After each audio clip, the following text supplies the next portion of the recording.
তেতিয়া আমিতো এইটোৱে ক'ব পাৰোঁ যে প্ৰতিটো কাম যি ধৰণে চলি আছে পৃথিৱীখনত, যেনে পৃথিৱীখন নিজৰ ঠাইতে ঘূৰি আছে, সূৰ্যৰ চাৰিওফালে পৰিক্ৰমা কৰি আছে, তেনেকৈ প্ৰত্যেকটা কামে প্ৰত্যেকটা মানুহে নিজৰ নিজৰ কাম কৰি আছে। দুৰ্নীতি যিসকলে ছাপোৰ্ট কৰে তেওঁলোকে দুৰ্নীতিও কৰি আছে। গতিকে মই ভাবোঁ যে আমি প্ৰতিবাদ কৰিবই লাগে, কাৰণ চতুৰ্থ স্তম্ভটোক যদি কোনোবাই যদি চেলেঞ্জ কৰে, মই ভাবোঁ যে ইয়াত আমাৰ গোটেই সমাজখন চলিবলৈ যিটো নিয়ন্ত্ৰণৰ যিটো বেলেঞ্চৰ যিটো প্ৰয়োজন, সেই ভাৰসাম্য হেৰাই যাব। গতিকে মই ইয়াৰ তীব্ৰ গৰিহণা দিছোঁ। সেইটো হ'ব নালাগে।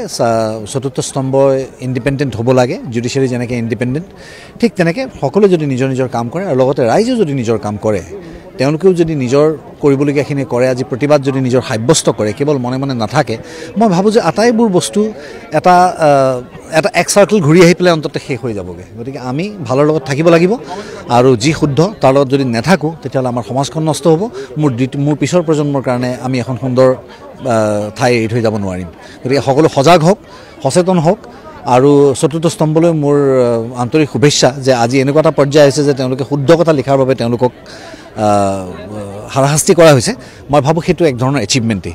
গতিকে মই তেওঁলোকৰ লগত আছোঁ আৰু আগলৈ